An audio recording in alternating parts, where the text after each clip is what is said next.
ऐसा नहीं है कि सारे कुकर्म समाजवादियों ने ही किए हों।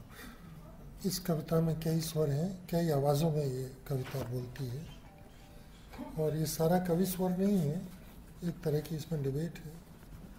इसमें एक पहली पंक्ति है, वो एक बड़े घाघ समाजवादी बोल रहा है, और फिर उसमें एक पस्त वामपंथी स्वर है, और उसमें इस तरह की कई आवाज़ें हैं जो बातचीत सुनते रहते हैं हम चारों तरफ, उसके भी टुकड़े हैं।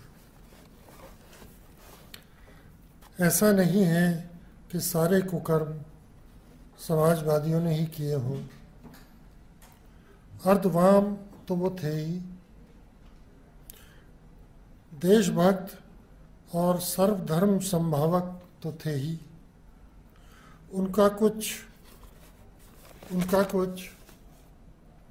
उनकी कुछ गाढ़ी दोस्तियां मार्क्सवादियों से भी थीं, मुसलमानों से भी, और मैकाले परस्तों से भी कोई जाति रंजिश न थी। उन्होंने हमेशा सिद्धांत की लड़ाई को सिद्धांत तक रखा, मर्यादा न तोड़ी। संघी राज अकेला उन्हीं का लाया हुआ तो नहीं, मोदी संरचना क्या उन्हीं के चाहने से आई। पीछे की बात करें तो क्या करते लोहिया और जेपी। मामला पतन और गिरावट का नहीं, युगीन नियति का है। समाजवाद की बातें हवा हुई, धर्मनिरपेक्षता बचाई नहीं बच रही। सामाजिक न्याय की शक्तियों का हाल आपने देख ही लिया कि जहां ताकत ही ताकत है, चीख नहीं। क्या तो नाम था उस कवि का जिसने ये कहा। रही बात कम्युनिस्टों की, तो कम्युनिस्टों में भी अब क्या बचा रहा है। ऐसा नहीं है कि हिंदुस्तान में हम आपको ही नजर आती है बदतरी। ऐसा भी नहीं है कि हिंदुस्तान ही में निवास करती हो ये बदतरी। ये 1/4 सदी खड़ी है 3 सदियों के मलबे पर। न मुक्ति की बात रही, न मुक्ति संग्राम की। औद्योगिक हड़ताल कैसी, गर्वीले कामगार कहाँ। पूंजी न रही, वित्त ही वित्त है अब। किस दुनिया में रहते हो साथी। मजदूर वर्ग अब एक मिथ है, वर्ग भी मिथ है। मिथ हमेशा मिथ थी जब तक थी अच्छी थी। लाल लाल लहरा लिया जब तक लहरा लिया।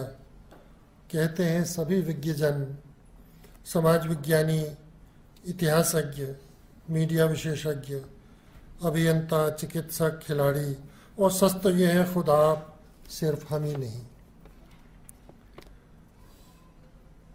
हमारे ज़माने में विमर्श है, अमर्श भी खूब है।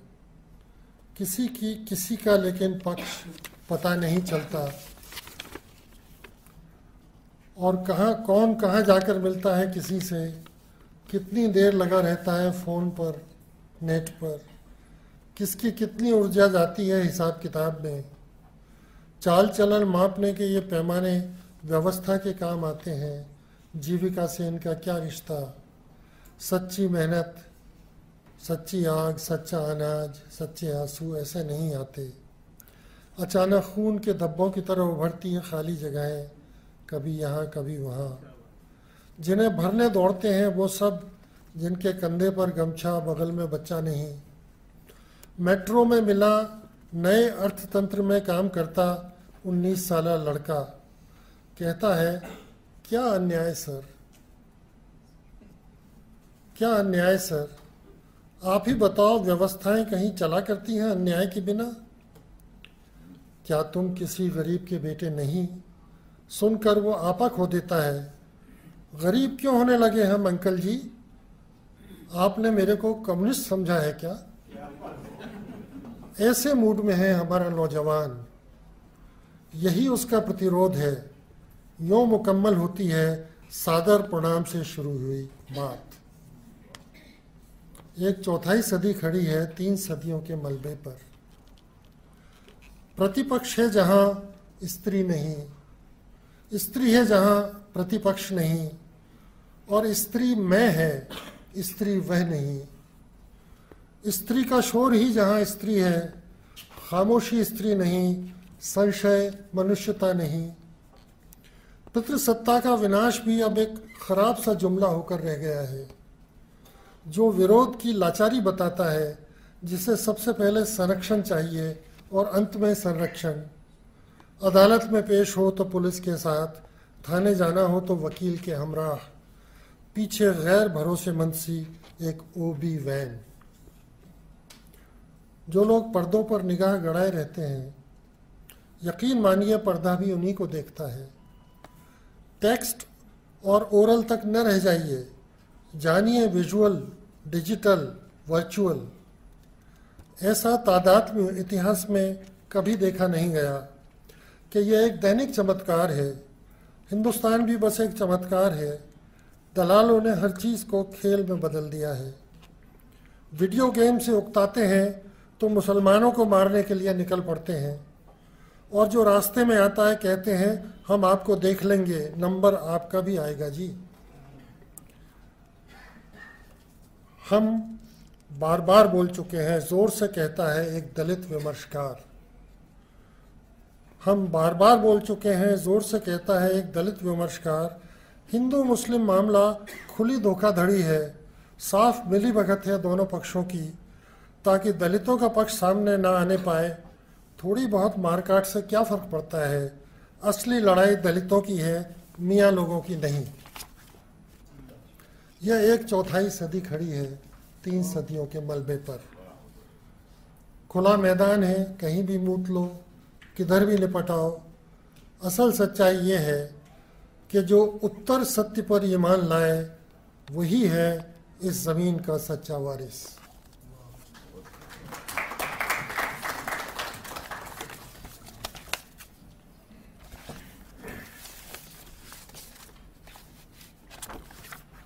वीरेन हम सब लोगों के मित्र थे, पुराने सखा, और जैसा आनंद ने कहा, सभी उनको 40-45 साल से जानते थे। तो वीरेन से हमारा ताल्लुक़ एक सीधा इंसानी ताल्लुक़ था, कवियों का, लेखकों का, साथियों का। तो मुझे ये खुशी है कि अब उनके गुजर जाने के बाद वीरेनियत नामक फिनोमिनन चर्चा में आया है, और अब उनके पुराने साथियों को वीरेनियत का ये जो घना बादल छाया हुआ है, उसके नीचे कविता पढ़ने का सौभाग्य मिला। लेकिन ये है कि वीरेनियत कोई ऐसी स्पेसिफिक चीज़ नहीं है जो सिर्फ उन्हीं तक सीमित हो। ये सब उन वैल्यूज़ का और उन प्रैक्टिसेस का एक संचय है, जिसमें एक पूरी पीढ़ी उनके साथ शामिल रही है, एक पूरी सामाजिक लड़ाई जिसने उनके साथ लड़ी है, और जिसने उनको साथ में देखा है। वीरेन के बारे में ये भी है कि एक अलग रास्ता था उनका, इसमें मुझे थोड़ा सा संदेह है। अलग रास्ता सुनकर ऐसा लगता है जैसे वो कोई मार्जिन पे चलने वाले आदमी थे और मुख्य धारा से अलग चल रहे थे, जबकि समकालीन हिंदी कविता, जो भी रेलेवेंट हिंदी कविता है, जो हमारी प्रासंगिक हिंदी कविता है, वो उसकी मुख्य धारा के ही कवि थे। वीरेन की कविता मुख्य धारा की कविता है, और लिहाजा वो कोई मार्जिनल पोइट भी नहीं थे और सिर्फ मार्जिन पर ही रह जाने वाले कवि नहीं थे। एक तरह से वो इसी जीवन के और इसी काव्य परंपरा के बिल्कुल सेंटर के, मध्य के कवि थे। तो उनकी जो विशिष्टता है, उनकी यूनिकनेस है, वो उनके अलग होने में नहीं, बल्कि इन्हीं सामान्य जो कॉमन पूल है, उसी में कुछ कमाल कर दिखाने में आई है। इस राइटर के साथ मैं उनकी स्मृति को नमन करता हूँ। अब जिक्र आया था शुरू में ही विष्णु खरे का, जो गुजर गए। एक कविता मैंने लिखी थी आज से 8-10 साल पहले उनकी याद में नहीं, बल्कि उनको समर्पित करते हुए। वो छपी भी थी, तो वो छपकर जब आई तो खरे जी ने बोला, अरे भाई ये आपने क्या लिख डाला, इसको सुनकर लोग मुझसे मेरी तबीयत का हाल पूछ रहे हैं, कह रहे हैं सब ठीक तो है ना। और लगता है कि कुछ लोगों के मन में लड्डू फूट रहे हैं। तो ये कविता का, ये एक अस्पताल में घटित होने वाली कविता है। इसका शीर्षक है शल्य चिकित्सा। ये उनके बारे में नहीं है, लेकिन अब जबकि वो नहीं है, इसको देखते और पढ़ते हुए आपको लग सकता है कि कहीं ना कहीं वो इसमें साक्षात मौजूद है। शल्य चिकित्सा। एक नास्तिक जो अधेड़ भी है और कवि हृदय भी, अभी अस्पताल के बाद, अभी शल्य चिकित्सा के बाद अस्पताल में पड़ा है। उसे अभी अस्पताल के खर्च का अंदाज़ा नहीं। उसकी पत्नी ने कर डाले हैं कई दूरगामी फैसले। तकलीफ और खुमार के दरमियान पड़ा हुआ सोचता है वो डॉक्टर सहाय की वजह से नहीं जिंदा है, उसे जिंदा रखे हुए है एक बनफशे का फूल। नाक से लगी नली हटी देखकर उधर से गुजरती नर्स कहती है, अरे इसे क्यों निकाल दिया। एक और नर्स आकर नली को वापस जोड़ जाती है, बोलती है दोबारा ऐसा न करना। बरामदे में स्टूल पर बैठी बेटी दौड़कर आती है, क्या हुआ पापा, और उसका सर सहलाती है।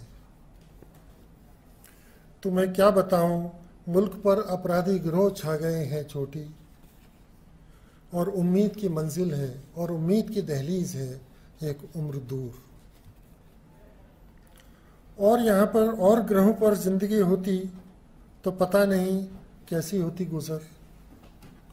नक्षत्रों की दुनिया खुद से रहती है अनजान। अंत में ब्रह्मांड का भी कुछ नहीं बचेगा, वो काले सुराख भी खत्म हो जाएंगे, बस रहेगी एक बुदबुद जैसे कि धरती पर कभी थी साएं साएं। क्या मालूम मेरी घड़ी कब से बिगड़ी पड़ी है, अगर किसी तरह चलती भी है तो गलत वक्त बतलाती है। एक उम्र आती है जब समय का भान दूसरे लोगों की चाल ढाल से, चेहरे मोहरे देखकर, उनकी बातें सुनकर होने लगता है। घड़ी से और धूप छां से नहीं, अपने ही शरीर से बातें करते हुए नर नारी जानने लगते हैं अपना वक्त। कितनी चीज़ें हैं जो दिखाई देती हैं पर है नहीं, उन तारों की तरह जो कभी के गायब हो चुके हैं, पर उनकी झिलमिलाहट पहुंचती है आज तक। सन 1989 ईस्वी धरती पर क्या कर गया, पर फिलहाल उधर धूल ही धूल दिखाई देती है, रोशनी नहीं। विचार कितने दिन बाद चमकने लगते हैं खो जाने के बाद, और लुप्त हो चुकी व्यवस्थाएं लगता है किवाड़ बंद करके लुप्त प्रजातियों की तरह लुप्त होने के कारोबार में लग जाती हैं। अब अपनी माँ से पूछो आगे का क्या प्लान है, यहाँ से कब मुझे छुड़ा कर ले जाएगी। अरे तुम्हें पता है मैं परसों जैसे मर ही गया था, उन्होंने मुझसे सारे कपड़े उतरवा लिए। जब मैं अपना बनियान और अंडरवियर उतार रहा था तो लगता था मुझे अपने बच्चों से अलग किया जा रहा है। अब पता नहीं मैं कहाँ जा पड़ूंगा, नरक तो कोई जगह है नहीं, और ये जो महबूब वतन है अपना, ऐसे ही धधका करेगा मेरे बिना बदस्तूर। आहत भावनाओं के इस युग में बहुत सी भावनाएं आहत होने से इनकार कर देती हैं, होश नहीं खोती, ज़्यादा कड़ा वक्त पड़ता है तो भूमिगत हो जाती हैं। इस तरह जून गुजर जाता है, सितंबर आ जाता है, एक नई भाषा बनने लगती है। आहत भावनाएं मंच संभाल लेती हैं, अपनी हिंदी फिर नई चाल में ढलने को आतुर हो जाती है। गठन होना ही है अब इस देश में आहत भावनाओं के राज्य का। राष्ट्र ऐसे ही बनते हैं, खून और वीर्य और उबकाई से। ऐसे ही उत्प्रेरित होते हैं जन, नागरिकता ऐसे ही विकासमान। आहत वीर चुनाव जीत जाते हैं, अब वो सत्ता में है, प्रधानमंत्री उनका है, उनके पास गृह मंत्रालय है, शिक्षा, संस्कृति, सूचना और प्रसारण के महकमे उनके हैं। एक बौद्धिक दूध मोहे बच्चे की आतुरता से खोजता है जातीयता का स्तन, चश्मा उतार देता है, आंखें मूंद लेता है, आधा दूध छलक कर बाहर गिरता है, आधा जाता है पेट में, उसकी जेब में रखे रहते हैं 2 रुमाल। विलुप्त सरस्वती का पाठ चौड़ा होने लगता है, उसका पानी अब पहुंच रहा है अरब सागर तक, और हड़प्पाकालीन गेंडा ऋग्वेद के अश्व में बदल जाता है। जो भावनाएं आहत नहीं थी, जो विमर्श से परी थी, जानकर के वक्त ऐसा ही है, कभी इधर दिख जाती हैं, कभी उधर, कुछ चिंतित, कुछ आश्वस्त। उन्हें एक दूसरे का ठीक ठीक पता नहीं, उनमें क्या ताकत है इसका अंदाज़ा किसी को नहीं, उनकी मर्दोशुमारी कभी हुई नहीं, उनका आधा मन दिल्ली में है, आधा नेपाल में, उनकी निगाह रहती है ईरान पर, कभी वेनेजुएला और अभागे सोमालिया पर। एक नाउमीदी है जिसके हैं कई सौ नाम, बसरा और बगदाद, काबुल, बल्ख और कंधार, मुंबई, नई दिल्ली और इस्लामाबाद। जहाँ जहाँ पड़ती है उम्मीद की परछाई, वहाँ वहाँ वो भटकती फिरती हैं, बराबर से तत्पर और उचाट। वो सोचती हैं ये कैसा लोकतंत्र है, कैसा द्वंद्ववाद कि आप लोगों से उनका अतीत ले लें और उन्हें कोई भविष्य दिए बगैर उनसे ज़मीन छीन लें और कुछ पैसे दे दें। इस देश के आसमान में उड़ती चीलें क्या हुईं? एक कस्बा होता था हरसूद, कहाँ गया? क्या हुआ आज़ादी की वेला से? क्या हुआ आज़ादी की वेला में नियति से मिलन का, किस्मत से उस वादे का? तुम्हें मालूम है उन्होंने कौसर बानो के साथ क्या किया? राष्ट्र निर्माताओं और लौह पुरुषों की रौंदी हुई इस ज़मीन पर अगली फसल कैसी होगी, कौन उसे संभालेगा? किस अदालत में उन महापुरुषों पर मुकदमा चलेगा? गवाह कौन होंगे? किस सदी में जाकर होगा फैसला? किस भाषा, किस लिपि, किस माध्यम में उसे दर्ज किया जाएगा? वो लिपि मौजूद है या है अभी निर्माण के अंधेरे में?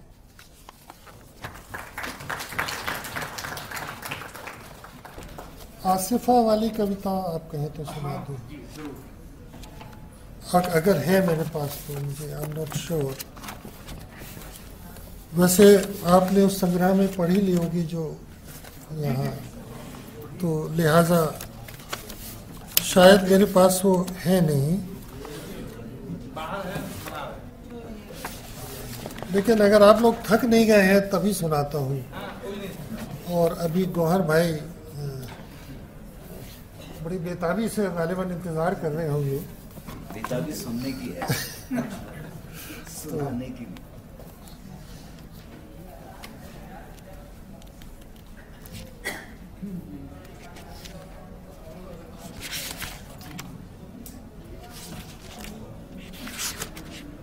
माफ़ कीजिए, मैं ज़रा चश्मा मेरा गलत है आज।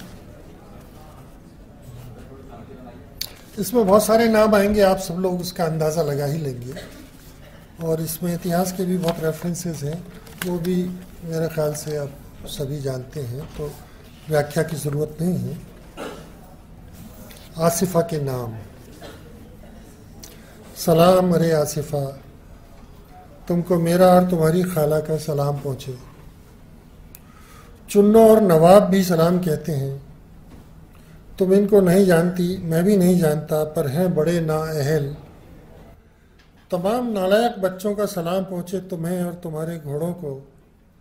वो जलन से मरे जाते हैं, घोड़ों को, हरी चरागाह को, तुम्हारी आज़ादी को देखकर। अगर ये पहुँच गए तुम्हारे पास तो खूब कोहराम मचाएंगे, चरागाह में दौड़ लगाएंगे, घास को रौंदेंगे। तुम मुस्कुराओगी, तुम्हें मालूम है घास कितनी कड़ियल और समझदार होती है। अगले वक्तों के बुज़ुर्गों का तुमको प्यार, मीर व सौदा का, नज़ीर व अनीस और मिर्ज़ा नौशा का, अंतोन और अल्ताफ़ का, और 20वीं सदी के तुम्हारे पुरखों नाजिमो, पाब्लो, फेडेरिको, बर्तोल्ट और रवि, फैज़ व गजानन का, मकबूल व अमीर, महमूद, थियो यूनानी व अब्बास ईरानी का, उदास और मनहूस फरिश्तों सेसर, फ्रांस और पाउल का, शक्की पर रहमदिल सादत और रघुवीर और तदेउश का, और हर किस्म की पुरानी ख़वातीन का, आन्ना, रोज़ा, अनीस, मरीना, जोहरा, विस्वावा, अख्तरी, बाला, कमला, मीना, गीता, नरगिस, स्मिता, ये फहरिस्त ख़त्म होने को नहीं आती। तुमने इनमें किसी का नाम नहीं सुना, ये भी तुम्हें कहाँ जानते थे। तो मामला बराबर हुआ, न इन्हें कोई शिकवा न तुम्हें कोई शिकायत, सुकून और बस ये उल्फत, चंचल, शोक, संजीदा, खामोश और मुर्दा। प्यार तो प्यार है, खोया प्यार भी हमेशा प्यार ही रहेगा। बहुत बदनसीबी देखी है इन बुजुर्गों ने, पर तुम्हें देखकर सब खुश होंगे। सादत ताया कहेंगे, लो ये आई हमारी नन्ही शहीद। खुश नसीब लोगों का किस्सा कुछ और है। जो विजयी हैं वही नाखुश हैं। साल 1947 अक्टूबर और नवंबर के वो 2 महीने, एक दिन शुमार में जो 61% थे, 2 हफ्तों में 40% से नीचे आ गए। ऐसा था डोगरा राज का जनसंख्या प्रबंधन। मरने वालों की तादाद 2,37,000, उजड़े और लापता 6 लाख। तुम्हें मालूम था कौन था हरि सिंह, और वो मेहरचंद, और वो प्रेमनाथ और यादविंदर सिंह? कोई बात नहीं, वो सब जा चुके हैं अब। सारे कातिल और उनके गुर्गे। उनकी औलाद अब खुद को मजलूमों में गिनती है। ये लोग कहते हैं हम दुखी हैं, हम वंचित हैं। दरअसल वो सच कहते हैं। कैसी तकलीफ़ों में गुजरी है कर्ण सिंह की ज़िंदगी। ये कहो तो सब करते हैं हा हा हा। अब उस मनहूस महबूबा को ही देखो, वो समझ नहीं पाती कि हर बला हर जुर्म उसी के माथे पर क्यों मर दिया जाता है। क्या क्यों हर शय और हर शख्स उसे नाखुश करने को आमादा है। और हाँ आसिफा, उस अजीब व गरीब अलबेले अरिजीत सिंह कलाकार को अपना समझना। वो तुम्हें चरागाह में मटर गश्ती करता दिखाई देगा। ये चित्र अरिजीत सिंह का ही बनाया हुआ है। वो तुम्हें चरागाह में मटर गश्ती करता दिखाई देगा। अपने किसी घोड़े को बता देना उसके पास जाकर शराफत से हिन आए, और अगर वो तुम्हारे घर के पास से गुजरता हो तो उसे रोक कर कहना सिगरेट बुझा दे, और उसके हाथ में थमा देना साफ पानी का एक गिलास।